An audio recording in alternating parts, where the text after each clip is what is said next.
Kidlat News Updates.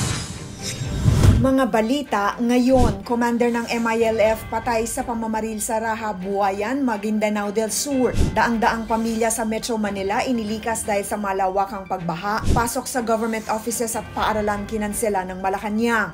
11.2 million pesos na halaga ng hinihinalang shabu na sabat sa Tagbilaran City, Bohol.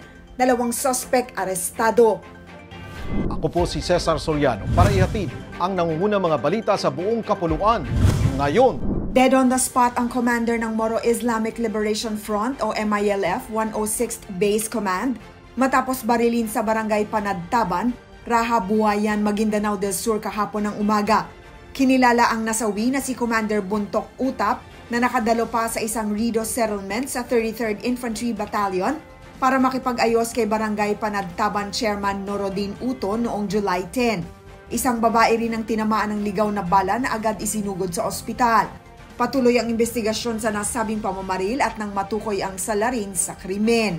Lubog sa tubig baha ang maraming lugar sa Maynila dahil sa tuloy-tuloy na matinding pag-ulang dala ng habagat. Sa Marikina City, ipinatupad ang forced evacuation sa ilang lugar, partikular na sa malalapit sa Marikina River na itinaas sa Alert Level 3 matapos umabot sa 18.4 meters ang water level pasado alas 10 kagabi. Bahagya namang bumaba ang level nitong madaling araw ng Martes, dahilan para ibaba sa second alarm ang antas ng ilog. Inilikas na rin ang daang-daang residente sa iba't ibang barangay sa Quezon City matapos umabot sa lampas-talampakan ng level ng tubig. Samantala, inanunsyo ng Malacanang na walang pasok sa mga tanggapan ng gobyerno at paaralan sa lahat ng antas sa Metro Manila, gayon din sa Pangasinan, Tarlac, Zambales, Bataan, Pampanga, Bulacan, Cavite, Batangas, Rizal at Occidental Mindoro ngayong araw ng July 22. Mula pa kagabi ay nakataas na ang red warning level sa Metro Manila, gayon din sa mga karatig probinsya na nangangahulugang may banta ng matinding pagbaha. Nasabat ang tinatayang 11.2 million pesos na halaga ng hinihinalang shabu sa buy-bust operation sa Barangay Booy, Tagbilaran City, Bohol noong July 20.